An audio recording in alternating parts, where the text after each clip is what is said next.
나에게 가장 가치 있는 집을 찾아가는 여정을 함께합니다. 오늘은 입지 분석 및 신규 분양 단지의 판단 기준 영상입니다. 다른 영상도 골라보셔서 내 집 마련 계획을 세우는데 도움이 되시면 좋겠습니다. 사업 주체와는 전혀 이해관계가 없습니다. 오해 없으시기 바라겠습니다.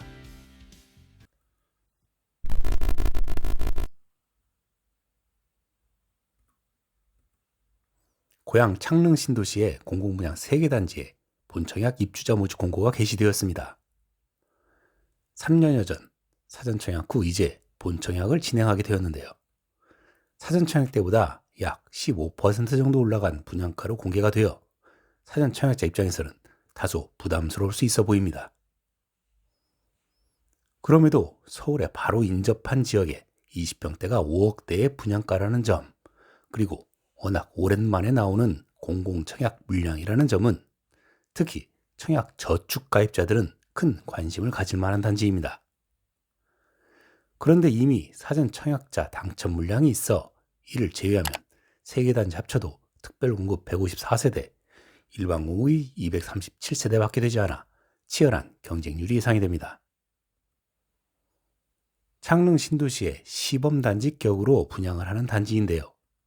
먼저 창릉 신도시에 대해 살펴보면 고양시 원흥동 일대에 약 10년여의 조성 기간을 거쳐 238만 평금으로 아파트 3만 6천 호를 포함 총 3만 8천 호를 공급할 예정입니다. 입지적으로 고양에서 서울 인접지역에 위치해 있다는 장점과 인근에 이미 조성된 행신, 원흥지구 및 삼성지구를 비롯해 조성 중인 항동지구와 함께 대규모 주거지를 형성할 수 있고, 무엇보다도 작년 말에 운영이 개시된 GTX A라인의 개통 예정인 창릉역과 기존 경의 중앙선을 통한 편리한 서울 출퇴근이 가능하며 평택 파주 고속도로를 통해 광역 진출입도 용이하여 수요자의 주목을 받는 지역이라 할 만합니다. 이번에 분양하는 A4, S5, 6 블럭은 특히 창릉 역세권 단지로서 상대적으로 선호도가 높을 것으로 보입니다. 또한 덕양로를 사이에 두고 바로 마주하고 있는 기존 원흥지구의 도래울 파크뷰가 입주 13년 차임에도 시세가 전용 74 타입 기준 6억 8천, 84 타입이 7억 4천 정도에 형성되어 있고, 입주 8년 차인 원흥도울 독일 스위트의 시세가 전용 84 타입 기준으로 8억 5천 정도 형성함을 감안할 때 분양가도 충분히 메리트 있어 보입니다. S6 블럭부터 상품도 간단히 살펴보면요. 20평대도 4베이 구조로 우수하고 74B 타입도 대체로 양호합니다. S5 블럭은 미음자 단지 배치로 다소 답답한 감이 있지만 평면은 대체로 4베이로 구성되어 우수한 벽면 구조입니다. A4 블럭도 미음자 배치가 다소 아쉽지만 20평대로만 구성된 평형은 모두 4베이 또는 3면 개방형으로 우수한 구조를 선보이고 있습니다. 중간 정리해 보겠습니다. 서울 인접한 신도시의 GTX A 역세권의 합리적인 분양가에 공공주택이 나왔습니다. 사전청약자는 당연히 본청약에 신청하기를 추천하고요. 공공주택에만 청약할 수 있는 청약 저축가입자, 신생아 특공 자격자, 예비 신혼부부, 더욱 타이트한 자산 조건까지 충족한 자격자라면 흔치 않은 이런 공공주택 청약 기회를 적극 활용하도록 권합니다. 다만 청약 고가점자 등 당첨 확률이 높다고 생각되는 예비 청약자는 조급해할 필요 없이 조금 신중하게 접근해 볼 것을 권합니다. 이유는 창릉 신도시가 가지고 있는 여러 특징을 살펴보면서 후반부 영상에서 설명드리도록 하겠습니다. 해당 단지의 특장점이나 상품에 관한 세부 내용은 다른 컨텐츠에서 많이 다루고 있으니 참고하시면 되겠고요. 여기서는 다른 데서는 잘 다루지 않는 창릉 신도시가 가지고 있는 가치 상승 한계 측면, 그 중에서 주목할 만한 블록들을 알아보고자 합니다.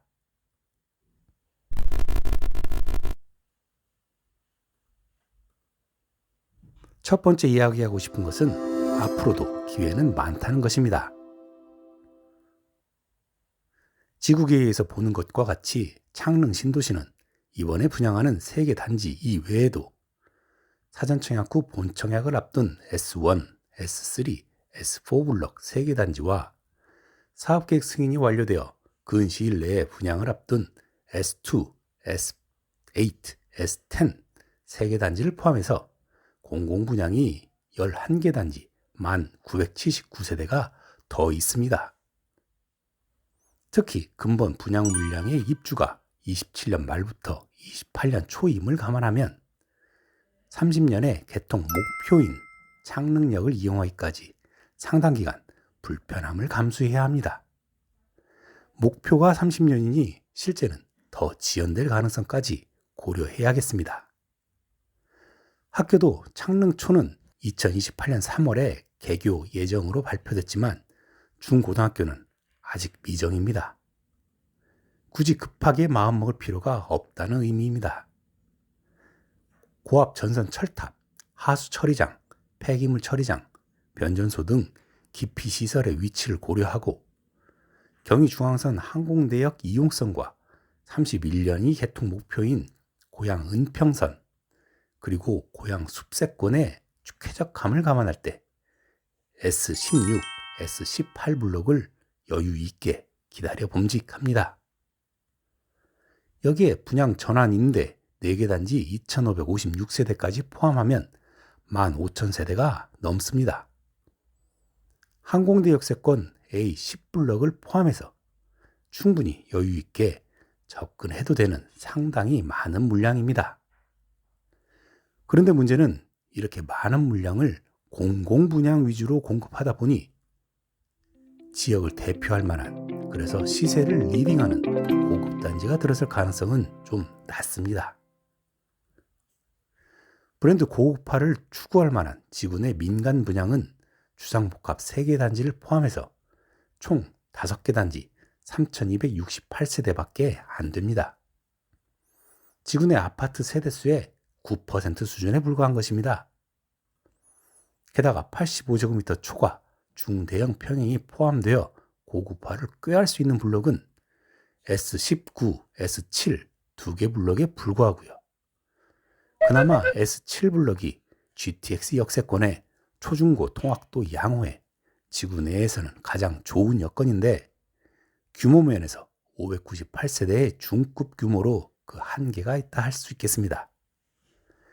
기타 민간 분양 단지가 보시는 바와 같이 주상복합 형태로 7개 단지, 일반 아파트 5개 단지로 총 12개 단지 8,622세대가 예정되어 있습니다만 평균 약 23%의 비율로 공공임대 물량이 같은 단지에 혼재되어 있어 단지 고급화를 시도하는데 제약이 따를 수밖에는 없습니다. 이 중에서 그래도 항공대 역세권인 S15, S17 블록을 주목할 만합니다. 또 하나는 지구 내 임대 아파트의 비율이 상당히 높다는 점을 고려해야 합니다. 앞서서 민간 분양 단지에도 꽤 높은 비율로 임대 아파트가 혼재되어 있다고 했는데요. 이 외에도 많은 임대 단지가 있습니다. 먼저 공공 임대 아파트는 보시는 것처럼 총 8개 단지에 7,567세대가 공급될 계획인데요. 이것은 공공 임대 물량만 이 정도 되는 것이고요. 여기에 민간 임대 아파트도 공급이 되는데 총 2개 단지 1,484세대가 예정되어 있습니다. 앞서 언급한 민간 분양 단지에 혼재되어 있는 임대 아파트까지 모두 합치면 11,330세대로 전체 아파트의 31%가 임대 아파트로 구성되어 있는 것입니다. 여기에 분양전환 임대단지 2,556세대까지 포함하면 무려 38%에 달합니다. 서민의 주거 안정이라는 정책 목표를 충실히 달성하기 위한 신도시라 할 만합니다. 서민의 주거 안정이 공공택지지구를 조성하는 최우선 정책 목표인 것은 당연한 것입니다. 소셜믹스라는 사회적인 가치 추구에도 충분히 동의합니다. 하지만 이것은 소셜믹스라기보다는 창릉 신도시가 서민 주거 전용 신도시로 인식될 수 있고 그로 인한 전반적인 가치 상승도 오히려 제한적이지 않을까 하는 생각입니다. 그러면 이런 계획의 변동의 여지는 전혀 없는 것일까요?